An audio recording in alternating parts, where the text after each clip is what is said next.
नमस्कार साथियों, मेरा नाम मनीष कुमार तिवारी है। मैं ग्राम तिवारीपुर, पोस्ट बनियामऊ, जिला सीतापुर, उत्तर प्रदेश का रहने वाला हूं। मैंने आचार्य एनजी रंगा एग्रीकल्चर यूनिवर्सिटी हैदराबाद से कृषि की पढ़ाई की। कृषि की पढ़ाई के उपरांत मैंने बैंक में नौकरी की। आज मुझे बैंक में कार्य करते हुए 13 साल हो गए हैं। हमारे ग्राम तिवारीपुर में संप्रसिद्ध किसान उत्पादक कंपनी का निर्माण हुआ है। इसमें 450 किसान एकत्रित हुए हैं। इन किसानों को एकत्रित करने का कार्य मेरे भाई श्री मानस तिवारी और मेरे चाचा जी श्री पुण्यदत्त तिवारी जी ने किया है। और इस कंपनी को मूलभूत ढांचा जो स्ट्रक्चर है उसको बनाने में मेरी वाइफ श्रीमती नेहा तिवारी का पूरा सहयोग रहा है। इस कंपनी को आगे बढ़ाने के लिए मैं इसमें कृषि को और कैसे अच्छा किया जा सकता है, कैसे किसान की उपज को, किसान की आय को हम बढ़ा सकते हैं, इस कंपनी के माध्यम से हम सीतापुर ज़िले में कार्य कर रहे हैं। क्योंकि गांव में हमें गोबर की प्रचुर मात्रा मिल जाती है और जैविक खेती को हम बढ़ावा देना चाहते हैं, इस वजह से हमने वर्मी कंपोस्ट का कार्य शुरू किया है। सभी किसानों ने सबसे पहले ये सुनिश्चित किया कि हमें आम की बाग कौन सी लेनी है। तो हमारे ग्राम में जो सबसे बड़ी आम की बाग थी वो एक 5 एकड़ की आम की बाग है, जिसमें लगभग 1000 आम के पेड़ लगे हुए हैं। उस बाग में हमने वर्मी कंपोस्ट का कार्य शुरू किया है। साथियों, कुछ साल पहले मेरी वाइफ की तबीयत बहुत ख़राब हुई, जिसमें उनकी शरीर की जो प्लेटलेट्स थी वो बहुत कम हो गई। सभी डॉक्टरों से इलाज कराया, बहुत सारे हॉस्पिटल्स हम लोग गए, लेकिन कुछ भी समझ में नहीं आया कि इनकी बीमारी क्या हुई है। बाद में मुझे पता चला कि इन्हें SLE डिजीज़ करके, जिसे ल्यूपस भी बोलते हैं, वो बीमारी हुई।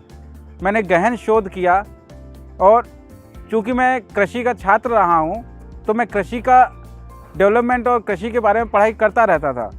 तो मैंने पढ़ा और जिसका जीता जागता उदाहरण मेरी पत्नी थी मेरे सामने कि कृषि में इस्तेमाल होने वाले जो केमिकल्स हैं, जो हमारा यूरिया DAP का जो एक्सेसिव यूज़ हो रहा है, आज के समय में बीज से लेके घर में खाना बनने तक हमें जो भी सामान मिल रहा है उसमें इतना केमिकल होता है कि वो केमिकल हमारे माँ के दूध में भी मिलता है। इस वजह से हमारे हर 10वें घर में कैंसर जैसी भयानक बीमारियां होती हैं और ऐसी लाइलाज बीमारियां हो जाती हैं हमारे शरीर में, जिनसे बच पाना मानव समाज के लिए मुश्किल है। ये सब चीज़ें देखते हुए मुझे ये प्रेरणा मिली कि मैं कुछ ना कुछ ऐसा करूं, समाज को इन भयानक बीमारियों से बचाया जा सके। इसके लिए सबसे बेहतर उपाय है जैविक खेती। अब जैविक खेती कैसे करते हैं? जैविक खेती करने के लिए जो सबसे महत्वपूर्ण चीज़ है वो है वर्मी कंपोस्ट, जैविक खाद। तो हमने और हमारे क्षेत्र के जो किसान थे उन सब ने मिल के ये शपथ ली, ये प्रेरणा ली कि हम जैविक खेती करेंगे और उसके लिए सभी ने वर्मी कंपोस्ट, जैविक खाद बनाने का निर्णय लिया। जैविक खेती करने का सबसे बड़ा फ़ायदा ये है कि आपकी जो ज़मीन है उसमें उत्पादन क्षमता हमेशा रहेगी, उसकी फर्टिलिटी हमेशा रहेगी। इसलिए मैं आपको प्रमोट करता हूँ कि आप जो है जैविक खेती पे ध्यान दें। जैविक खेती करने से पहला फ़ायदा तो मैंने आपको बता दिया कि आपकी ज़मीन जो है हमेशा उसमें उत्पादन क्षमता रहेगी, उत्पादकता बनी रहेगी। दूसरी चीज़ ये है कि जो हमारे माइक्रोबियल एक्टिविटी होती है, सूक्ष्म जीवों की जो एक्टिविटी होती है, वो वर्मी कंपोस्ट के डालने से अच्छी होती है। तीसरी चीज़ ये है कि जो वर्मी कंपोस्ट में सल्फ़र होता है, सल्फ़र की वजह से जो भी हमारे फंगस वाले रोग होते हैं वो नहीं लगते हैं। तीसरी चीज़ ये है कि आप जो है अगर वर्मी कंपोस्ट का यूज़ करते हैं तो जो ज़मीन के कीड़े हैं वो भी मरते हैं, क्योंकि vermicompost as a insect repellent का काम करता है। जो ज़मीनी कीड़े हैं उनको भगाने का काम करता है। इसलिए जैविक खाद आपके लिए बहुत ज़रूरी है, आपकी ज़मीन के लिए बहुत ज़रूरी है, आपके खेत के लिए बहुत ज़रूरी है और आपकी इनकम के लिए बहुत ज़रूरी है।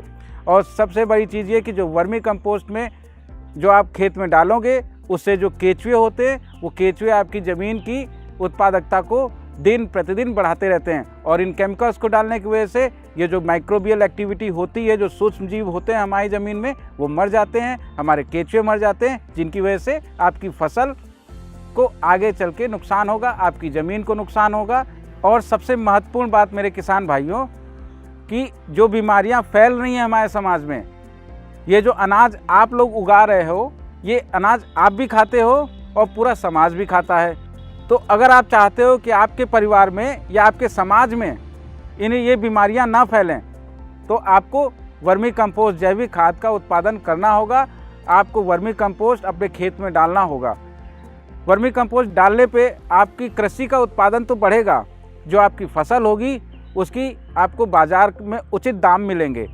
विदेशी बाज़ार में भी आपको अपनी फसल की अच्छे दाम मिल सकते हैं। और अगर आप हमारे संप्रसिद्धि किसान उत्पादक कंपनी के थ्रू जुड़ के काम करते हैं तो भी आपको अपनी फसल के अच्छे दाम मिलेंगे। साथियों, वर्मी कंपोस्ट तैयार करने के लिए बहुत ही सिंपल विधि है। सबसे पहले हम क्या करते हैं, गोबर को इकट्ठा कर लेते हैं। फिर उस गोबर को हम गुम्बदनुमा बेड तैयार करते हैं। तो जैसी आपकी जगह है उस साइज़ के अकॉर्डिंगली आप जो है अपने बेड तैयार कर सकते हैं। कोई 4 फुट चौड़ा 30 फुट लंबा बेड तैयार करता है, कोई 10 फुट लंबा बेड तैयार करता है, कोई 20 फुट लंबा बेड तैयार करता है। बेड तैयार करने के बाद आप उसके ऊपर पॉलीथीन शीट बिछाते हैं। जनरली 18 की पॉलीथीन शीट आती है, आप उसे डालेंगे। उसके बाद हम गोबर डाल देते हैं। तो गोबर लगभग 1 फीट की ऊंचाई तक हम डालते हैं और उसे कब्रनुमा बनाते हैं। उसके बाद फिर हम उसके ऊपर केचुए डालते हैं। अगर केचुआ जो है आपका बेड में, केचुआ डालने के बाद अगर वो 20-25 सेकंड के अंदर गोबर में चला जाता है तो समझ लीजिए आपका गोबर अच्छा है और आपका वर्मी कंपोस्ट बनाने लायक है। अगर केचुए उसमें नहीं जाते हैं तो हम क्या करेंगे, उसमें पानी डालेंगे, उसे ठंडा करेंगे। ठंडा करने के बाद फिर उसमें केचुए डालेंगे और उसके बाद फिर उसे पराली या पैरा, जो धान का घास होता है, उसे डाल के उसे ढक देते हैं। और उसके बाद 25 से 30 दिन तक हम लगातार पानी देते हैं। अब लगातार पानी देना क्यों ज़रूरी है? जब शुरुआत में आप बेड पे केचुए डालते हैं तो केचुए की संख्या कम होती है। तो जब आप लगातार 20-25 दिन पानी डालेंगे तो क्या होगा कि केचुए की संख्या बढ़ेगी। और 25 दिन के बाद, 30 दिन के बाद आप जो है उसमें पानी की मात्रा कम कर दीजिए। फिर आप देख लीजिए कि आपके बेड में नमी कैसी है। उसके अकॉर्डिंगली हफ्ते भर में 10 दिन में आप पानी डालिए और आप देखेंगे कि 35 दिन के अंतर के बाद 35 से 40 दिन में आपको बेड के ऊपर काले भूरे रंग की भुरभुरी सी खाद बन के तैयार होगी। फिर हम उसे बटोर लेते हैं। उसके बटोरने के लिए अपने हाथ का भी यूज़ किया जा सकता है। उसकी कुछ मशीनें भी आती हैं, लेकिन मशीनें कॉस्टली होती हैं। हम किसान भाई अपने हाथ से भी कर सकते हैं, तो हमने हाथ से उसे बटोर के एक पास इकट्ठा कर लेते हैं। उसके बाद जब सारी खाद इकट्ठा हो जाती है तो जो हमारी खाद तैयार हुई, वर्मी कंपोस्ट तैयार हुई, उसे हम छानते हैं। छानने के बाद उसे हम पैक करते हैं। जो भी किसान भाई ये वर्मी कंपोस्ट करना चाहते हैं वो हमारे पास से आके हमारे पास से केचुए ले सकते हैं। हमारे पास प्रचुर मात्रा में केचुआ है जो हम अपने किसान भाइयों को उपलब्ध करा सकते हैं। वर्मी कंपोस्ट को लगाने की एक बेड की जो लागत होती है, अगर 30x4 का बेड है तो उसमें लगभग 5,000 से 6,000 के आसपास हमारी लागत लगती है और साल भर में 15,000 से 20,000 रुपये तक कमा सकते हैं एक बेड से। वर्मी कंपोस्ट बिजनेस करने की जो लागत होती है वो आपके नंबर ऑफ़ बेड्स पे डिपेंड करती है। आप जितने ज़्यादा नंबर ऑफ़ बेड्स लगाएंगे उतनी लागत आपकी बढ़ती जाएगी। तो अगर सपोज़ करो आप 50 बेड की आप यूनिट लगाते हैं तो उसकी लागत लगभग 3 से 4 लाख रुपए के आसपास आएगी। और जो 4 महीने में जो आपका माल तैयार होगा उसे आप बेच के लगभग 10 लाख रुपए तक कमा सकते हैं। तो आपका 4 महीने में जो नेट प्रॉफिट है वो 6 से 7 लाख रुपए के आसपास आपको प्रॉफिट होगा। और 4 महीने के बाद आपके बेड्स की जो संख्या है वो डबल हो जाएगी। तो आप खुद समझ सकते हैं कि आपकी साल भर में आय कितनी हो जाएगी।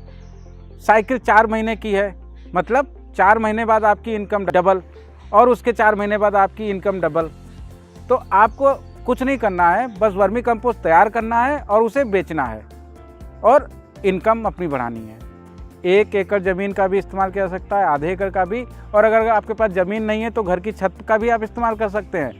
हमारे बने बनाए बेड्स आते हैं HDPE के, आप वो बेड्स डिफरेंट साइज़ के होते हैं जो अपने घर की छत में भी रख के वर्मी कंपोस्ट का उत्पादन कर सकते हैं। तो इसमें जगह की टेंशन मत लीजिए। वर्मी कंपोस्ट के बेचने की अगर हम बात करते हैं तो इसको हम किसानों को तो बेचते ही बेचते हैं, इसके अलावा नर्सरीज़ में इसे बेच सकते हैं, जेम पोर्टल के थ्रू बहुत सारे टेंडर्स निकलते हैं, वहाँ पे हम इसकी सेलिंग कर सकते हैं। इसकी सेलिंग हम ऑनलाइन कर सकते हैं, अमेज़न, फ्लिपकार्ट, मीशो, इन सब ऐप्स पे हम सेल कर सकते हैं। और सबसे महत्वपूर्ण चीज़ ये कि जैविक खेती, ऑर्गेनिक कल्टीवेशन को हमारा देश ही नहीं बल्कि विदेशों में भी इसको खूब प्रमोट किया जा रहा है, इसलिए वर्मी कंपोस्ट को हम एक्सपोर्ट भी कर सकते हैं। वर्मी कंपोस्ट का उपयोग खेती के अलावा हमारे नर्सरी में इसका इस्तेमाल होता है, हमारे घर में जो गमले लगे हुए वहाँ पे इसका इस्तेमाल हो सकता है। इसका जो केचुआ होता है